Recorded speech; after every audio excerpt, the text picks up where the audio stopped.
ओम अरहम। जैन विश्व भारती लाडनू। तुलसी अध्यात्म निडम के तत्वावधान में 17वें प्रेक्षा ध्यान शिविर का आयोजन किया गया। आचार्य श्री तुलसी के सानिध्य में प्रवचन सुनिए युवाचार्य श्री महाप्रज्ञ जी द्वारा। विषय आहार का अनुशासन।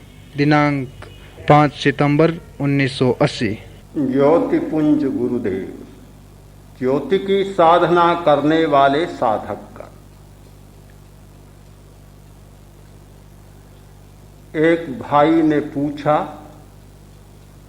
मैं जैसा हूं वैसा ही रहूंगा या बदल भी सकता हूं? मैंने कहा, हमारी दुनिया का नियम है परिवर्तन। हर आदमी बदल सकता है, जो चाहे वह बदल सकता है, जो बदलना न चाहे वह नहीं बदल सकता।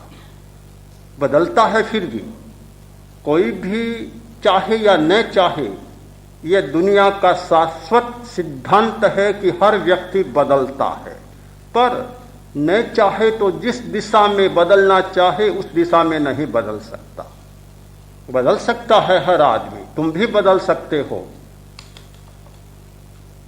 कैसे बदल सकता हूं? अपनी आदतों को बदलना चाहता हूं। बहुत परेशान हूं उन आदतों से। अपने स्वभाव को बदलना चाहता हूं। कैसे बदला जा सकता है? क्या आदतें बदली जा सकती है? मैंने कहा, बहुत अच्छी तरह से बदली जा सकती है। यदि आदतें न बदली जाए तो फिर पुरुषार्थ का कोई अर्थ ही नहीं है। फिर हमारे कर्तृत्व का, हमारे पराक्रम का कोई अर्थ ही नहीं है। सब अर्थ शून्य हो जाता है यदि आदमी न बदले या न बदल सके। पुरुषार्थ की गाथा इसीलिए गाई जाती है कि असंभव लगने वाली बात उसके द्वारा संभव बन जाती है। कैसे बदल सकता हूं अपनी आदतों को? मैं चाहता हूं अपनी आदतों को बदलूं। कैसे बदलूं ये जानना चाहता हूं। मैंने कहा, यदि सचमुच तुम आदतों को बदलना चाहते हो तो आहार की शुद्धि कर। क्या सचमुच बदलना चाहते हो? 3 बार पूछा। उसने दृढ़ निश्चय के साथ कहा कि हां, मैं सचमुच बदलना चाहता हूं। पर यह बात समझ में नहीं आई कि आदतों को बदलने का और आहार शुद्धि का क्या संबंध? कोई संबंध ही नहीं। खाता हूं अपनी रुचि के लिए, खाता हूं अपने स्वाद के लिए, खाता हूं जीवा को तृप्ति देने के लिए। फिर आदतों का उनसे क्या संबंध है? आदतें कहीं, खाने का प्रश्न कहीं, यह बिल्कुल बेमेल सा मेल मिला दिया। जहां कोई मेल ही नहीं, बिल्कुल बेजड़ की रोटी बन गई। मैंने कहा, बेजड़ की रोटी भी बनती है और लोग बहुत चाव से खाते हैं। दुनिया में बहुत सारी बातें ऐसी होती हैं जो बेमेल लगती हैं पर वास्तव में होती हैं, उनमें मेल भी होता है। हम मेल को समझ नहीं पाते, हमारी स्थूल बुद्धि पकड़ नहीं पाती, हम बेमेल बतला देते हैं। जिस व्यक्ति ने आहार की शुद्धि नहीं की वह कभी अपनी आदत को नहीं बदल सकता। इतना गहरा संबंध है, हम संबंध को पकड़ नहीं पाते। आदतें बनती हैं चैतन्य केंद्रों के स्रावों के द्वारा। हमारे मस्तिष्क में बहुत सारे बिंदु हैं, बहुत सारे पॉइंट्स हैं, केंद्र हैं। वे हमारी प्रवृत्तियों का संचालन करते हैं। नींद आदमी लेता है, नींद का नियामक केंद्र है मस्तिष्क में। आदमी हंसता है, हंसी का भी केंद्र है। रोता है तो स्वेद, रोने की ग्रंथियों का भी केंद्र है। आदमी सोचता है चिंतन का केंद्र है, स्मृति का केंद्र है, बुद्धि का केंद्र है। हमारी जितनी शारीरिक और मानसिक प्रवृत्तियां होती हैं, उन सारी प्रवृत्तियों के केंद्र हमारे मस्तिष्क में मौजूद हैं। जो केंद्र जाग जाता है, सक्रिय होता है, वैसा आदमी बन जाता है। हमारे जीवन का संचालन होता है मस्तिष्कीय केंद्रों के द्वारा, और वे मस्तिष्कीय केंद्र जागते हैं विद्युत आवेश के द्वारा और रसायन के द्वारा। मस्तिष्क के भी अपने रसायन होते हैं। शरीर को भोजन चाहिए तो मस्तिष्क को भी भोजन की जरूरत होती है। शरीर को टॉनिक चाहिए तो मस्तिष्क के लिए भी टॉनिक की जरूरत होती है। आज के वैज्ञानिक मस्तिष्क के टॉनिक की बहुत खोज कर रहे हैं। पुराने लोगों ने भी बहुत खोज की थी, कम खोजें नहीं की। आयुर्वेद का सिद्धांत इन खोजों से भरा पड़ा है। आयुर्वेद के ग्रंथों में मस्तिष्कीय टॉनिक और नाड़ी संस्थान को बल और अबल देने वाले पदार्थों के बारे में बहुत लंबी चर्चा हुई है। मस्तिष्क का संबंध है विद्युत आवेश से और रसायन से, और वे रसायन बनते हैं आहार से। आहार का संबंध जुड़ गया। जैसा आहार वैसा रसायन, जैसा रसायन वैसी मस्तिष्क की क्रिया, और जैसी मस्तिष्क की क्रिया वैसा हमारा आचार व्यवहार और आदत। एक पूरा चक्र बन जाता है। हम आहार को समझे बिना आदतों को नहीं बदल सकते। आहार की शुद्धि किए बिना अपने स्वभाव को नहीं बदल सकते। कितने ही प्रयत्न करें, बदलेगा नहीं। आहार एक प्रकार का चलेगा और आदतों को बदलने का उपक्रम दूसरी प्रकार का चलेगा, तो काम बनेगा नहीं। हमें सबसे पहले ध्यान केंद्रित करना है तो आहार पर करना है। आहार बहुत व्यापक अर्थ में बोल रहा हूं, केवल मुंह से खाना ही नहीं। हम शरीर में बाहर से जो कुछ भी लेते हैं वह पूरा का पूरा हमारा आहार है। नथुनों से श्वास लेते हैं वह भी आहार है। बोलने के लिए बाहर से भाषा के परमाणु लेते हैं वह भी हमारा आहार है। चिंतन के लिए मानसिक परमाणुओं को संग्रहित करते हैं वह भी हमारा आहार है। प्राण का आकर्षण, भाषा का आकर्षण, चिंतन के परमाणुओं का आकर्षण, जितने पुद्गलों का बाहर से आकर्षण होता है वे सारे के सारे हमारे आहार हैं। इस व्यापक अर्थ में आहार को समझें, हमारी बहुत सारी समस्या सुलझ जाएगी। आहार मस्तिष्क को बहुत प्रभावित करता है। उदाहरण देने की आवश्यकता मुझे नहीं लगती, हर आदमी जानता है। शराब पी आदमी पागल बन गया, मस्तिष्क का नियंत्रण ढीला हो गया। पागल किसने बनाया? परमात्मा ने तो नहीं बनाया, भोजन ने बना दिया। शराब भी तो एक भोजन है, शराब भी तो एक आहार है, पागल बना दिया। भांग पी और आकाश पाताल एक हो गए, सिर चकराने लग गया। क्यों हुआ? भोजन के कारण हुआ। भांग भी तो एक आहार है। मादक द्रव्यों का परिणाम हम सामने देखते हैं। स्मृति कम, ब्राह्मी का प्रयोग किया, शंख पुष्पी का प्रयोग किया, स्मृति बढ़ गई।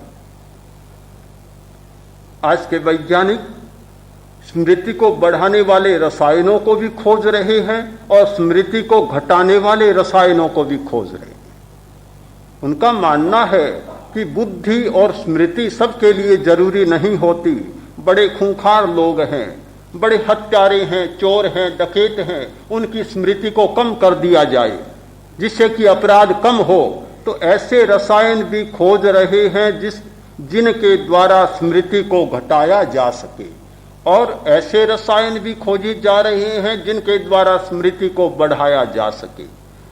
आयुर्वेद ने बहुत खोजें की, गोरख मुंडी, शतावरी, ब्राह्मी, शंख पुष्पी आदि आदि चीजें जिनके द्वारा स्मृति को बढ़ाया जा सकता है। वर्तमान के वैज्ञानिक मस्तिष्कीय रसायनों को खोज रहे हैं कि कौन सा रसायन क्या कर रहा है, और उनके आधार पर पदार्थों का निर्माण कर रहे हैं। आयुर्वेद के आचार्यों ने पदार्थों की खोज की और उन पदार्थों के द्वारा रसायनों को पैदा करने का उपाय बतलाया। प्रक्रिया में कोई अंतर नहीं है, विशेष एक ही बात है, मूल बात है कि उन भोजनों के द्वारा, उन पदार्थों के द्वारा मस्तिष्क में विशेष प्रकार के रसायनों का निर्माण करना और मस्तिष्क की शक्ति को विकसित करना या कम करना, दोनों बातें बराबर साथ में चलती है। जिस प्रकार भोजन के बारे में खोजें हुई शारीरिक दृष्टि से, उस प्रकार मनुष्य स्वभाव को बदलने की दृष्टि से अभी भी खोजें कम हुई है। आयुर्वेद में भी कम हुई है और एलोपैथी साइंस में भी कम हुई है। जीवनी, बृंहणीय भोजन के प्रकार आयुर्वेद के आचार्यों ने बतलाए। एक भोजन जीवनीय होता है जो जीवनी शक्ति को बनाए रखता है या बढ़ाता है। बृंहणीय होता है जो पुष्ट करता है। दीपनीय जो अग्नि को दीपन करता है। बल्य होता है जो बल को बढ़ाता है। न जाने कितने प्रकार, सैकड़ों प्रकार भोजन के आयुर्वेद में बतलाए गए। 3 प्रकार के द्रव्य होते हैं, समन करने वाले, कोपन करने वाले और स्वस्थ वृत्त। कुछ द्रव्य हैं जो समन करते हैं, दोषों का समन करते हैं, वात का समन, पित्त का समन और कफ का समन। कुछ द्रव्य ऐसे हैं जो वात को कुपित करते हैं, पित्त को कुपित करते हैं और कफ को कुपित करते हैं। कुछ द्रव्य ऐसे हैं जो स्वस्थ वृत्त यानी वात, पित्त और कफ इनको सम अवस्था में बनाए रखते हैं, इनके दोषों को विरुद्ध नहीं होने देते, बिगड़ने नहीं देते। अनेक प्रकार के द्रव्य होते हैं। पित्त को कुपित करने वाले केवल पित्त को ही कुपित नहीं करते हैं, साथ में क्रोध को भी कुपित करते हैं। पित्त का और क्रोध का बहुत गहरा संबंध है। जिसका पित्त कुपित होता है तो साथ साथ में क्रोध भी कुपित होता है। कफ कुपित होता है तो साथ साथ में लोभ और लालच भी कुपित होता है। लालच की भी आदत होती है। 1000 बार उपदेश सुन लेने पर भी लालची आदमी की मनोवृत्ति नहीं बदलती, बेचारा करे भी क्या। कफ की प्रधानता है, कफ का प्रकोप है। जब कफ का प्रकोप है तो फिर लालच की आदत बदलेगी कैसे। वायु कुपित होती है तो साथ में निराशा भी कुपित होती है। निराशा, डिप्रेशन, मानसिक अवसाद ये वायु के प्रकोप से होते हैं। भोजन के साथ हमारी सारी वृत्तियों का कितना गहरा संबंध जुड़ा हुआ है, हम शायद सोच ही नहीं सकते। इसीलिए आदमी जहां कहीं जाता है सबसे पहले भोजन की बात होती है।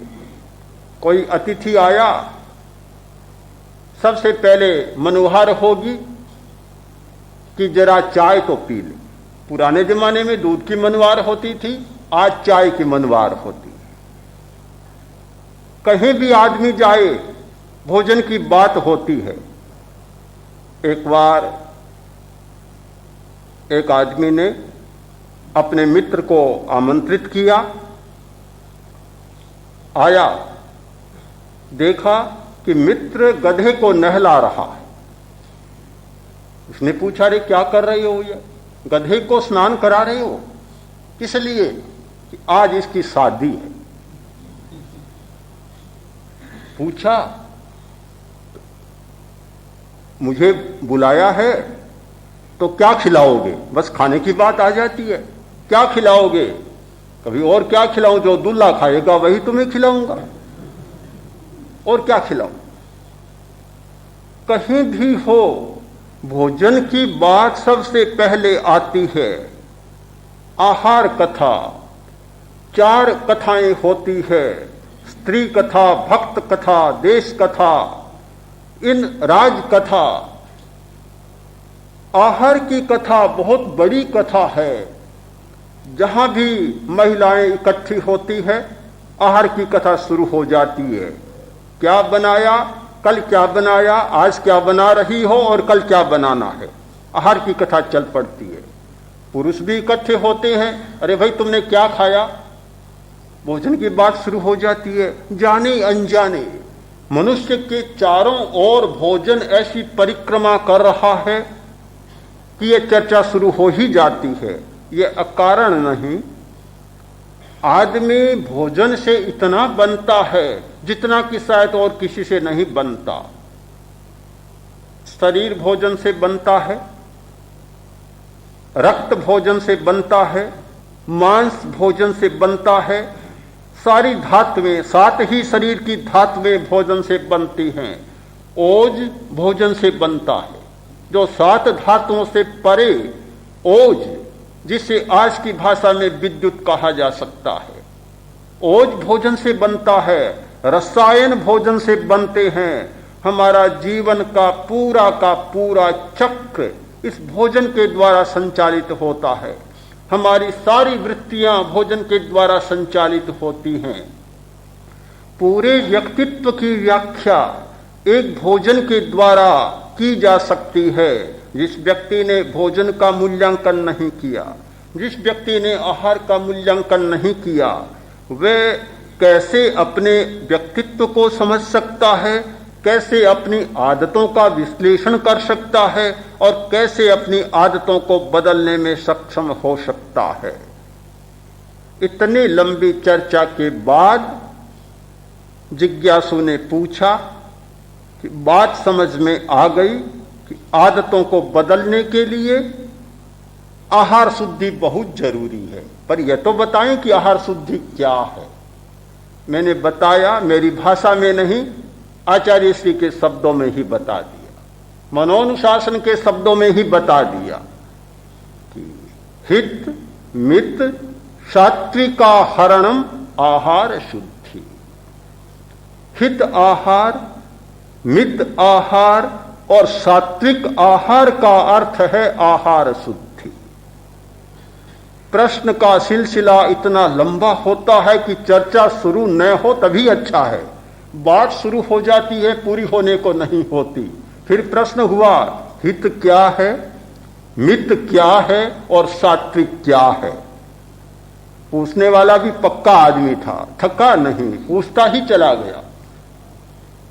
जब प्रश्नकर्ता पूछे तो उत्तर देने वाले को तो कैसे पार पड़े कि थक जाए, बात बनती नहीं। तो उत्तर देने वाले को तो विवश होकर उत्तर देना ही पड़ता है।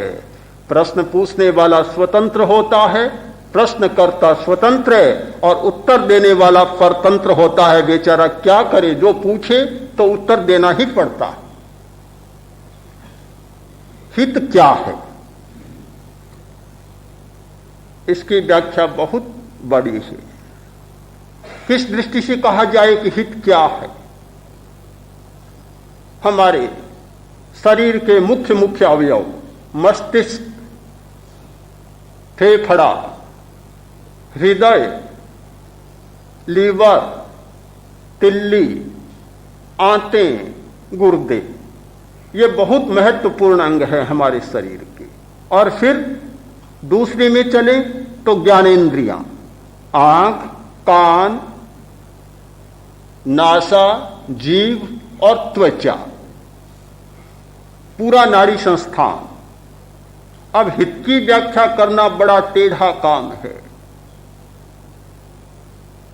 मस्तिष्क के लिए एक पदार्थ हितकर होता है, नाड़ी संस्थान के लिए, नाड़ी संस्थान में भी संज्ञावाही नाड़ियां, क्रियावाही नाड़ियां, संवेदन, इन सब के लिए अलग अलग पदार्थ हितकर होते हैं। हृदय के लिए और बात हितकर होती है, आंतों के लिए कोई दूसरा पदार्थ हितकर होता है। बहुत विशाल ज्ञान करना जरूरी होता है कि हित क्या है। कुछ लोग जो हित की बात को पकड़ लेते हैं एकांगी दृष्टि से, कई वैद्य भी कहते हैं, कई लोग कहते हैं कि पीपल बहुत अच्छी होती है, पाचन की कमी है, मंदाग्नि है, कि पीपल खाया करो भोजन के समय या पहले या दूध में डालकर, बहुत अच्छा होगा। बात तो ठीक है, एक सीमा तक किसी समय अग्नि मंद है, पीपल का प्रयोग शुरू किया, सोचा कि बहुत अच्छी है, रोज खाते ही चले जाएं तो पीपल भी दोष का संग्रह करने वाली हो जाएगी, अहितकर हो जाएगी। देश काल के साथ और मात्रा के साथ हित की बात जुड़ी हुई है। किसी स्थिति में नमक खाना, क्षार खाना आवश्यक होता है, किंतु नमक खाते ही चले जाएं तो नमक बहुत अहितकर हो जाता है। नमक के द्वारा कितनी व्याधियां पैदा होती है। आयुर्वेद के अनुसार हृदय शूल नमक के द्वारा होता है। ज्यादा नमक खाने वाले को हृदय शूल होता है। ज्यादा नमक खाने वाला व्यक्ति खलवाट हो जाता है। ज्यादा नमक खाने वाला गुर्दे को खराब कर लेता है। आज के डॉक्टर भी जब भी देखते हैं कि गुर्दे की खराबी, नमक को बंद करते हैं। लगता है कि ब्लड प्रेशर हाई है, नमक को बंद करते हैं। हृदय की बीमारी है तो नमक को बंद कर देते हैं। आयुर्वेद का सिद्धांत रहा कि पिप्परी, क्षार, लवणानी न बहुभोज्यानि, ये तीनों ज्यादा नहीं खाने चाहिए। तीनों हितकर भी हैं किंतु अति मात्रा में होते हैं, लंबे समय तक चलते ही रहते हैं तो अहितकर हो जाते हैं।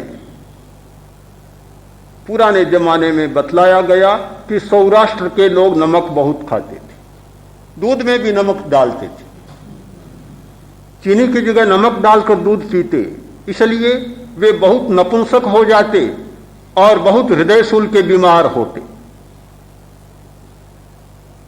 कई लोग ऐसे हैं कि साग खाना है, साग और कोई साग नहीं, साग भी नमक का।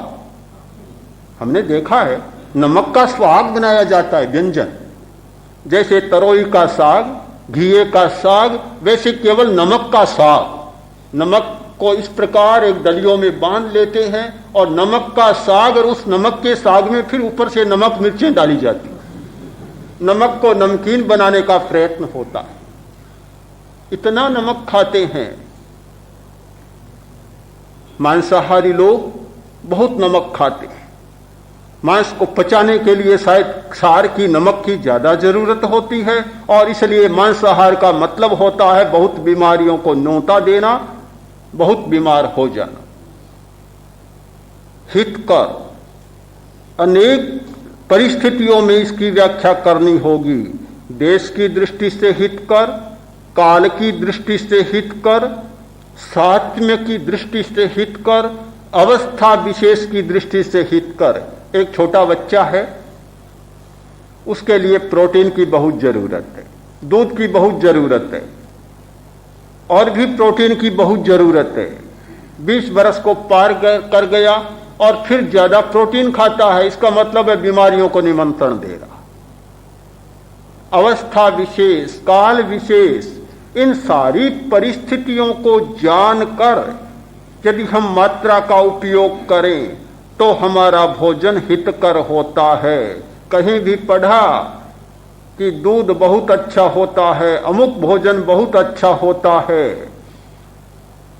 अच्छा तो है, पर कब कितनी मात्रा में और किस स्थिति में किस अवस्था में अच्छा है, ये सापेक्षता का दृष्टिकोण स्पष्ट न हो तो शायद अच्छा भी बुरा बन जाता है, अमृत भी विष बन जाता है। इसीलिए दूसरा प्रश्न होता है कि मित क्या है। हित के साथ मित की बात जुड़ी हुई है। मात्रा का बोध होना चाहिए। मुनि के लिए एक दोष बतलाया गया कि प्रमाणातिरिक्त भोजन, प्रमाण से अतिरिक्त खाना भोजन का एक दोष है। आयुर्वेद की दृष्टि से भी भोजन का दोष है ज्यादा खाना। ज्यादा खाने वाला बहुत सारी बीमारियों को निमंत्रित करता है। हल्का भोजन जो लघु भोजन, और दूसरा होता है गरिष्ठ भोजन। हल्का भोजन वायु प्रधान और अग्नि तत्व प्रधान होता है। हल्के भोजन में अग्नि के परमाणु ज्यादा होते हैं, इसलिए आदमी खाता है तो पच जाता है। और जो गरिष्ठ भोजन होता है वह जल प्रधान होता है, वायु प्रधान भी नहीं होता और अग्नि तत्व भी उसमें नहीं होता, इसलिए बहुत भारी होता है। ज्यादा खाया जाता है तो पचता नहीं, विकृति पैदा करता है। हमने देखा आज से 50 वर्ष पहले के लोग, और विशेषतः इस प्रदेश के राजस्थान के कुछ हिस्से के लोग बहुत मिठाइयां खाते। कहीं भी निमंत्रण हो, भोज हो और मिठाई न हो तो फिर भोज ही क्या बना, निमंत्रण ही क्या हुआ। कोई अतिथि आए मिठाई न बने तो फिर अतिथि का स्वागत ही क्या हुआ। फिर बहुत मिठाइयां, बहुत घी, बहुत दूध, बहुत दही, इतनी भारी चीजें, गरिष्ठ चीजें खाई जाती। परिणाम क्या होता कि 30-40 वर्ष आते आते आदमी बूढ़ा जैसा लगने लगता। और यह सही घटना आपको बता रहा हूं कि 40 वर्ष के बाद कोई मरता तो लोग यही समझते कि ठीक है अवस्था आ गई। अरे आज तो 40 वर्ष का पूरा पकता ही नहीं, युवा भी नहीं होता पूरा। और यह धारणा थी कि वह तो पक गया, अब कोई खास बात नहीं। आज जैसे 70-80 का आदमी मरता है तो लोग कहते हैं चलो कोई बात नहीं, अवस्था पक गई। जो बात आज 80 वर्ष के आदमी के लिए कही जाती है, शायद वह बात 40 वर्ष के लिए कही जाती थी। कारण क्या? इतना गरिष्ठ भोजन, भारी भोजन, जिसमें पचाने वाले तत्व तो होते नहीं, ले बैठने वाले तत्व होते, और आदमी असमय में ही काल का ग्रास बन जाता। मात्रा का विवेक, लघु मात्रा, हल्का भोजन भी अति मात्रा में नहीं होना चाहिए, तो भारी भोजन तो अति मात्रा में होना ही कैसे चाहिए। पर न जाने सामाजिक व्यवहार भी कैसा होता है। 10-20 मित्र साथ बैठते हैं, कोई बारात है, कोई भोज है, तो फिर कोर देने की बात शुरू होती है कि सब मित्र कहते हैं कि एक तो कतली लेनी ही पड़ेगी, हमारे हाथ से लेनी पड़ेगी। ठूंसते चले जाते हैं, बेचारा कुआं पूरा भर जाए तो भी ठूंसते ही चले जाते हैं। मुझे लगता है कि यह इसीलिए चलता है कि आहार शुद्धि के बारे में हमारी कोई जानकारी नहीं है। बहुत बार अनजाने हम अपने मित्र के प्रति, प्रिय व्यक्ति के प्रति भी इतना शत्रुता का व्यवहार करते हैं जितना कि शत्रु के प्रति नहीं कर सकता। शत्रु तो कर ही नहीं सकता।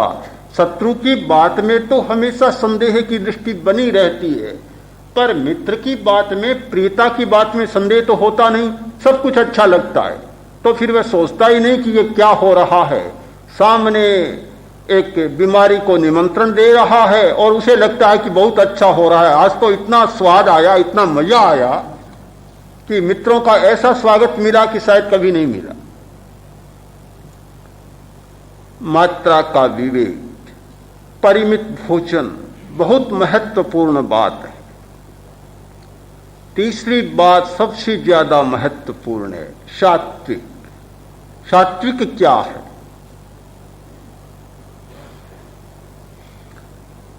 ये बात बहुत गहरे अनुसंधान के बाद कही गई।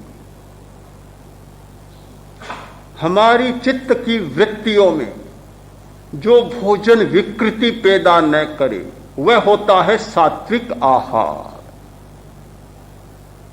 शुक्ल लेस्या के विचार आए, पद्म लेस्या के विचार जागे, तेजो लेस्या के कंपन जागे, वह भोजन होता है सात्विक भोजन।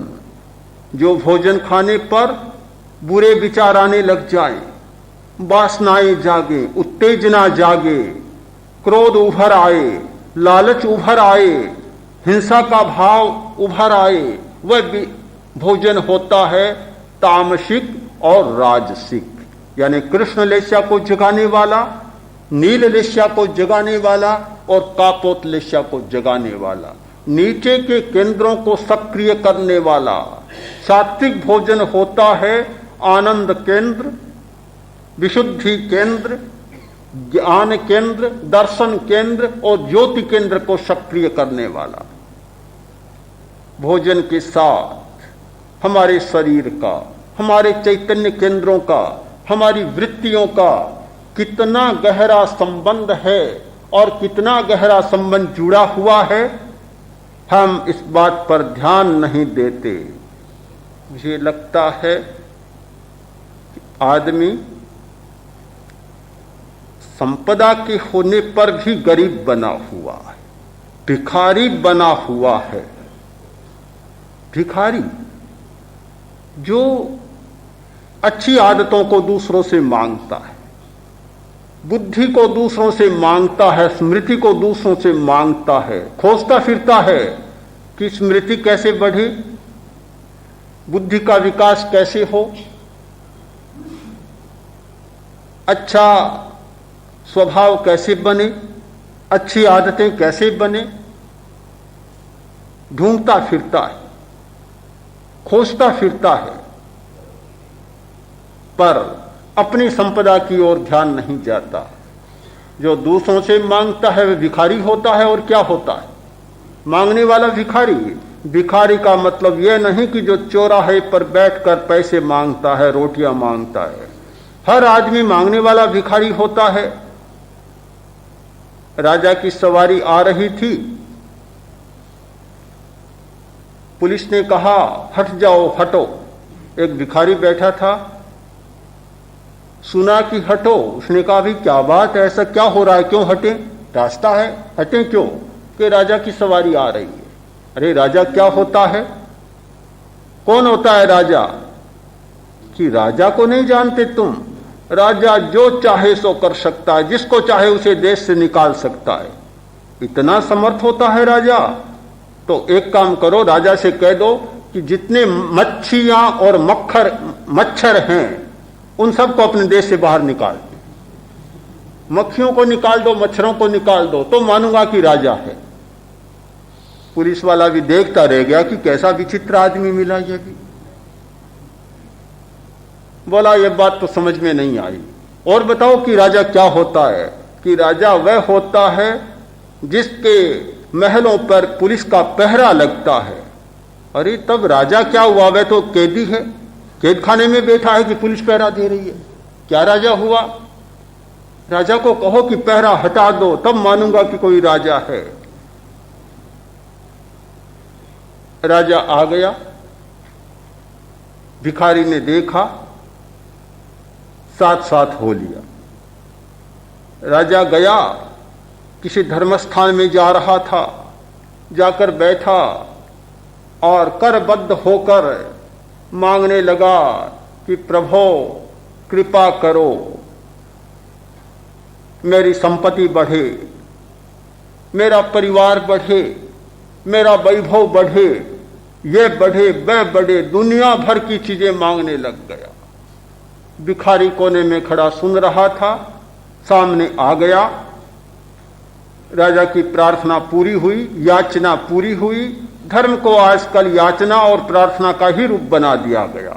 भगवान से धर्म स्थान में सब जगह याचनाएं और प्रार्थनाएं होती है कि पैसा मिले, यह मिले, वह मिले, जो चाहिए दुनिया में वह सारी धर्म स्थान में मिल जाए, फिर व्यापार करने की कोई जरूरत ही नहीं। सारी मांगे सुनी। राजा ने कहा, अरे क्या मांगने आए हो? कि नहीं, आया तो था, अब कुछ नहीं मांगूंगा। क्यों नहीं मांगोगे? कि मैं तो ये सोचकर आया, मुझे बताया गया कि राजा है, बड़ा आदमी है, जो मांगे सो देता है, पर मैंने तो देखा कि तुम स्वयं भिखारी हो, फिर मुझे क्या दोगे? तुम स्वयं मांग रहे हो, फिर मुझे क्या दोगे? अब नहीं मांगूंगा। लगता है आदमी भिखारी बन गया, दूसरों से मांगता चला जा रहा है, याचना करता चला जा रहा है, किंतु अपने भीतर कितनी शक्तियां छिपी पड़ी है उनको पहचानने की बात नहीं करता। वे कब पहचानी जा सकती है?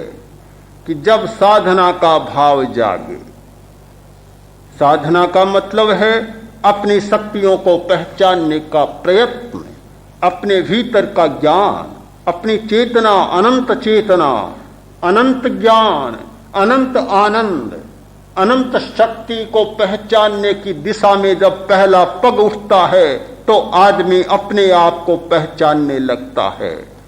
शिविर में आए हुए लोग अपना समय यूं ही नहीं बिता रहे हैं, और इस कदम की सफलता तभी है कि जब हम अपने आप को पहचानें और अपने आप को बदलें, और अपने आप को बदलने के लिए आहार शुद्धि का अभ्यास करें।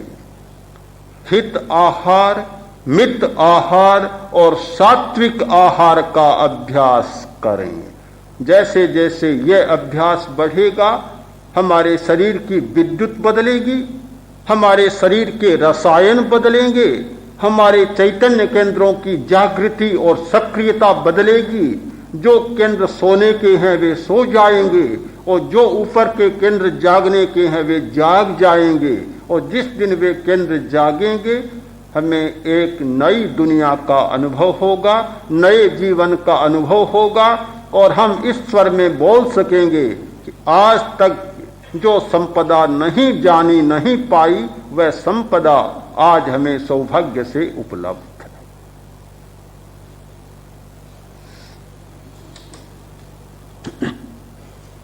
प्रश्न है कि आहार के द्वारा रसायन बदलते हैं, रसायनों से प्रवृत्तियां बदलती है। आज ये कृत्रिम रसायनों के द्वारा प्रवृत्तियों को बदलने के प्रयोग हो रहे हैं, फिर उनमें और ध्यान में अंतर ही क्या है? रसायनों का निर्माण केवल आहार के द्वारा ही नहीं होता, भावना के द्वारा भी होता है, और बहुत महत्वपूर्ण ढंग से होता है। भावनाओं के द्वारा भी हम बहुत महत्वपूर्ण रसायनों को निर्मित कर सकते हैं और बदल सकते हैं। तो ध्यान तो सबसे ऊंची प्रक्रिया है उन रसायनों को बदलने की। आहार ध्यान में सहायक बनता है। आहार का भी अपना महत्व है कि यदि उचित आहार के द्वारा उचित रसायनों का निर्माण हो तो ध्यान में भी सहयोग मिलेगा, और प्रवृत्तियों के निर्माण में और बदलने में भी सहयोग मिलेगा। कृत्रिम रसायन जो पैदा किए जा रहे हैं उनके साथ खतरे भी जुड़े हुए हैं, और स्वयं वे वैज्ञानिक लोग स्वीकार कर रहे हैं। कृत्रिम खाद है। हाँ, कृत्रिम खाद है। एक गोबर की खाद होती है, बहुत अच्छा अनाज पैदा होता है, और ये जितनी कृत्रिम खादें हैं साथ साथ में विष भी पैदा करती है। तो कृत्रिम खाद जैसे कृत्रिम रसायन हैं जो खतरे भरे पड़े हैं। इसीलिए आज अधिक रसायनों का प्रयोग चूहों पर, कुत्तों पर, बंदरों पर हो रहा है। अभी तक मनुष्यों पर विशेष प्रयोग नहीं हो रहा है। खतरे बहुत लगते हैं। तो एक बहुत बड़ा अंतर है कि भोजन, स्वाभाविक भोजन और ध्यान की प्रक्रिया के द्वारा हम अपने रसायनों को बदलें तो यह बहुत निरापद और खतरे से खाली और ऊंचे दर्जे की बात हो। प्रश्न है कि अवधि ज्ञान या अतीन्द्रिय ज्ञान के 5 प्रकार बतलाए। आगे का, पीछे का, दाएं बाएं का और बीच का। तो बात समझ में नहीं आई। समझ में तो जब आएगा तभी आएगी पूरी बात, तो जब पैदा होगा तब। पर कुछ बात तो समझ में आ रही है स्पष्ट ही कि हमारे शरीर में जो नाड़ी संस्थान है उसमें एक है सेंट्रल नर्वस सिस्टम, जो केंद्रीय नाड़ी संस्थान, दाएं बाएं सिंपैथेटिक और पैरासिम्पैथेटिक दो नाड़ी संस्थान हैं। तो ये नाड़ी संस्थान दाएं भी हैं, बाएं भी हैं, बीच में भी है। इनमें से जो शाखाएं निकली हैं वे आगे भी हैं, आगे तक चैतन्य केंद्रों का प्रवाह पीछे से शुरू होता है और आगे तक आ जाता है। इसीलिए आगे भी ध्यान करते हैं, पीछे भी ध्यान करते हैं और आगे बढ़ने पर दाएं बाएं भी ध्यान करना जरूरी होता है और सिर पर बीच में भी ध्यान करते हैं। तो पूरे शरीर को एक स्फटिक बना देना, पारदर्शी बना देना, यह साधना का उद्देश्य होता है। जब अतीन्द्रिय ज्ञान को पाना है तो पूरे शरीर को पारदर्शी बनाना जरूरी होता है। जब तक शरीर पारदर्शी नहीं होता, जब तक शरीर के मुख्य केंद्रों को चुंबकीय क्षेत्र, मैग्नेटिक फील्ड्स नहीं बनाया जाता, तब तक ज्ञान की रश्मियां बाहर छनकर नहीं आ सकती। दिया जलाया या बत्ती जलाई और ऊपर गहरा ढक्कन दे दिया तो प्रकाश भीतर का भीतर रह जाएगा। एक जालीदार ढक्कन दिया तो प्रकाश छन छन कर आ जाएगा। और पूरे ढक्कन को अगर ये पारदर्शी ढक्कन दे दिया स्फटिक का तो पूरा चारों ओर से प्रकाश फैलकर आ जाएगा। तो बहुत महत्व की बात है चैतन्य केंद्रों को निर्मल बनाना। लोग पूछते हैं कि जैनों में चैतन्य केंद्रों की चर्चा कहाँ है? ये सारी चैतन्य केंद्र की चर्चा है, अवधि ज्ञान की चर्चा, ये 5 प्रकार की चर्चा सारी चैतन्य केंद्रों की चर्चा है। नंदी की चूर्णी में चूर्णिकार ने इसी उदाहरण के द्वारा इस बात को समझाया कि जैसे जालीदार ढक्कन में से ज्योति रश्मय है प्रसरंती, ज्योति की रश्मियां बाहर विकीर्ण होती हैं, फैलती हैं, वैसे ही जब जैसे जैसे शरीर का हिस्सा जो निर्मल होता है उसमें से ज्योति की रश्मियां फैलती है। इसीलिए अवधि ज्ञान के अनेक प्रकार किए, देशावधि शरीर के एक हिस्से से होने वाला, सर्वावधि शरीर के पूरे हिस्से से होने वाला। अब शरीर के किसी भी भाग से अवधि ज्ञान हो सकता है, एक अंगुली से अवधि ज्ञान हो सकता है। अंगुली इतनी निर्मल बन गई पारदर्शी, अंगुली से अवधि ज्ञान, अंगुली से काम मत लो, अवधि ज्ञान नहीं होगा। तो बहुत बड़ी एक चर्चा है और बहुत महत्वपूर्ण चर्चा है साधना के क्षेत्र।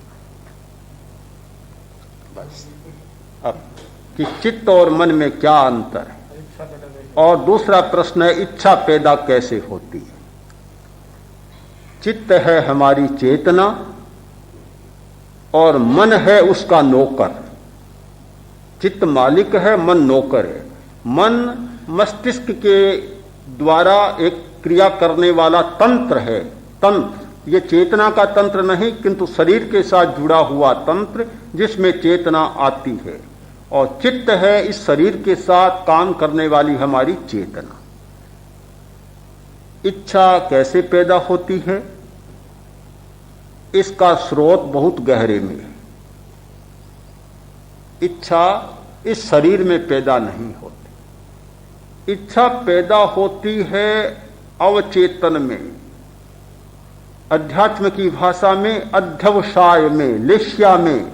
इच्छा का संबंध बहुत गहरे में जुड़ा हुआ है और इच्छा का संबंध केवल इस वर्तमान शरीर से नहीं, वर्तमान जीवन से नहीं, अतीत के अनेक जन्मों से और अतीत के साथ काम करने वाले सूक्ष्म शरीर के साथ इच्छा का संबंध जुड़ा हुआ है। इसलिए इच्छा बाहरी निमित्तों से भी पैदा हो सकती है। कोई निमित्त न मिले और भीतर में स्रोत बह रहा है, इच्छा का निरंतर स्रोत बह रहा है, जैसे ही कोई निमित्त सामने आया और वह इच्छा पैदा हो गई। तो इच्छा को अध्ययन हमें बहुत गहरे में उतरकर करना होगा। अब आचार्य प्रवर का आशीर्वचन। आज का पूरा प्रवचन हमने सुना। मुझे लगता है श्रोता उलझे ज्यादा हैं, सुलझे कम हैं। ऐसा प्रपंच छिड़ दिया। अमुक कहा काम गुरु का होता है, सुलझा दे, मैं तो उलझाने वाला। अमुक आहार पित्त करता है, अमुक कप को बढ़ाने वाला है, अमुक वायु को बढ़ाने वाला है, अमुक गुस्से को बढ़ाने वाला है, ऐसा करो तो ऐसा, वैसा करो तो वैसा।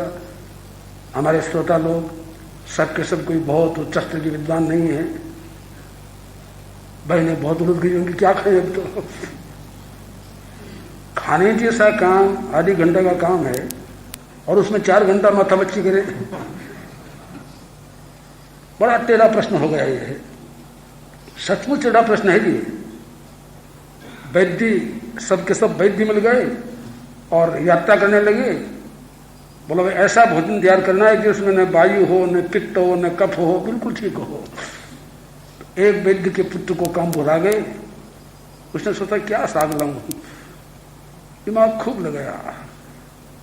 सोचा कि ऐसा लो, केवल नीम की पत्तियां लाया। ये साग बिल्कुल ठीक है। आप देखिए त्रिदोषारता क्या करेगा वो। ऐसी उलझन हमारे सामने आ जाती है, क्या करें। अगर स्वास्थ्य से हमारा संबंध है, हमारा चेतना के स्तर को विकसित करने से संबंध है, इन बातों को समझना ही पड़ेगा, कठिनाई पैदा हो जाएगी। मुझे तो लगा कि प्रारंभ में इतनी उलझनों में न जाके सीधा काम कहना चाहिए कि भाइयों आपको पशु की तरह खाना चाहिए और मनुष्यों की तरह पचाना चाहिए। एकदम सीधा है, पशुओं की तरह खाओ और मनुष्यों की तरह पचाओ। अब आपको मजा आएगा। बात सही, प्रारंभ में बिल्कुल सही बात है। पशुओं की तरह कैसे? आप किसी भी पशु को देख लीजिए, बहुत चीजें नहीं खाता है, बहुत कम वस्तुएं खाता है। पेट भर गया, एक ग्रास भी नहीं खाएगा, कोई मनवार कर नहीं खाएगा। वो कितना नियंत्रित है, कितना संयत है, प्रकृति से नियंत्रित है।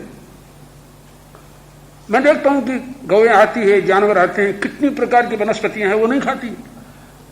अपने खाने का ही खाद्य खाते हैं, दूसरे नहीं खाते हो। और आपके सामने कोई भी चीज, एक ग्रास तो दे लो, कैसा है देखें। इसलिए मुझे लगता है कि सीधा सवाल है, पशुओं की तरह खाओ और पचाओ मनुष्यों की तरह। और आमोद में, प्रमोद में, विनोद में, खेल में, कूद में, तक आपस नहीं हो कहीं कभी। विवेक जब तक न जागे तब तक इतना काफी है। और जब विवेक थोड़ा जाग जाए तब हमारे युवाचार्य जी की पूरी बातें आप स्वीकार करो।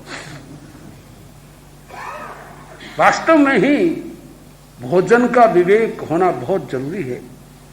ये विवेक नहीं होता तब तक कभी कभी हमारी तपस्या कारगर नहीं होती। तपस्या में उल्टी अड़चनें पैदा हो जाती है। मातोश्री छोगा जी का नाम आपने सुना है। गुरुदेव कालूगुणी जी की संसार पक्षिया माता 96 वर्ष की उम्र पाई, बड़ी तपस्या करती, प्रतिदिन आहार तो करती नहीं, एकांत तपस्या चलती, और भी खाने का बहुत संयम होता। 90 वर्ष की उम्र के बाद में उनको पक्षाघात हुआ, पक्षाघात लकवा। 90 वर्ष की उम्र के बाद में, बल्कि 93-94 के बाद में। आप समझ सकते हो कि ऐसी उम्र में इतने तपस्वी को कोई पक्षाघात जैसी बीमारी हो, क्यों हुआ? खाद्य के विकास के अभाव में हुआ।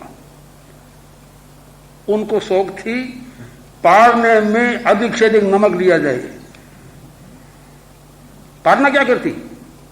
ठंडा खिचड़ा, छाछ, ठंडी रोटी, ऐसी चीज पारने में लेती, नमक खूब अंदर डालती, नमक का झोलिया करके पी लेती। हाँ बहुत होती। नमक उस अंदर नमक ऊपर से अचित नमक मिल जाता, वो लेती और पीती रहती, बरसों तक ऐसा किया, परिणाम यह आया लकवा हो उनको। हम सब चकित थे, क्यों भाई साहब? चिंतन किया कि चिंतन ये परिणाम इसका है कि अधिक नमक खाया उन्होंने, रक्त का प्रकोप हो गया। इससे आप समझिए इतनी तपस्या कारगर नहीं हो सकी खाने के विवेक के अभाव में। जो मनुष्य तपस्या करते हैं और तपस्या करके ये सोचते हैं पारने में अधिक से अधिक घी खा लिया जाए, मूर्खता है, अविवेक है। इससे भी यही तो नुकसान हो सकता है। इसलिए खाद्य का प्रश्न तो बहुत अहम है, इस पर अधिक नहीं तो थोड़ा चिंतन अवश्य करना चाहिए। और मैं तो मानता हूं मनुष्य का शरीर, मनुष्य की वृत्तियां, मनुष्य की इंद्रियां भी शायद परीक्षण तो देती है।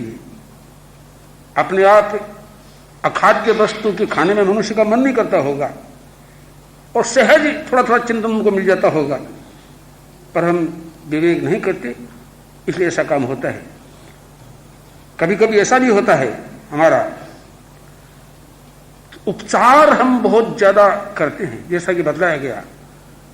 उपचार में अच्छी वस्तु को बुरा, बुरी को अच्छा बतला देते हैं। बड़ा हित होता है। स्पष्ट बात हम में नहीं होती, स्पष्ट बात हम कह नहीं सकते। पति पत्नी नव दंपति थे, पत्नी रूप लावण्य संपन्न थी, पाक क्रिया में कुशल नहीं थी, बिल्कुल मूर्ख थी।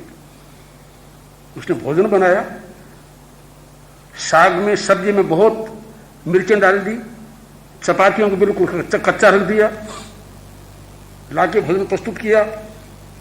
भोजन, पति ने भोजन खाया बिल्कुल नीरस, और एड़ी से चोट तक पसीना आ गया, स्वाद नहीं।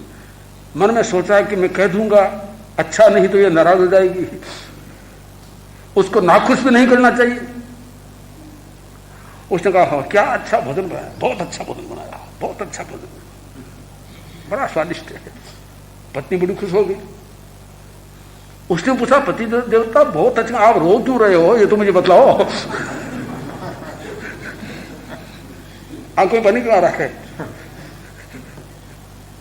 तो वह तुम नहीं समझती हो, खुशी के आंसू आ रहे हैं। तो उसने कहा तब थोड़ा साग फिर ढूंढे लो, थोड़ी चपातियां भी रुकूं, बोले इससे ज्यादा खुशी बर्दाश्त नहीं कर सकूंगा। उपचार है। मैं मानता हूं कितने लोग व्यर्थ के झूठे उपचार में बर्बाद होते हैं। न शिक्षा पत्नी को मिलती है, न अपने को स्वास्थ्य मिलता है। तो खाद्य संयम ये हमारी साधना का पहला सूत्र है, और इस सूत्र को हमें समझना चाहिए। मेरा विश्वास है जितने लोग साधना में आए हैं वो तो इस बात की पूरी शिक्षा देंगे, और ऐसी शिक्षा लेंगे जाके अपने पड़ोसियों को, मित्रों को, घर वालों को भी शिक्षा देंगे। क्योंकि खाद्य संयम के अभाव में हमारी साधना फलती नहीं, परिणाम नहीं लाती। अतः आज का विषय बहुत ही रुचिकर हो न हो, किंतु आवश्यक था, उचित था। इसका हम प्रयोग करके देखें और जीवन में अधिक से अधिक स्वस्थ बनने का प्रयत्न करें।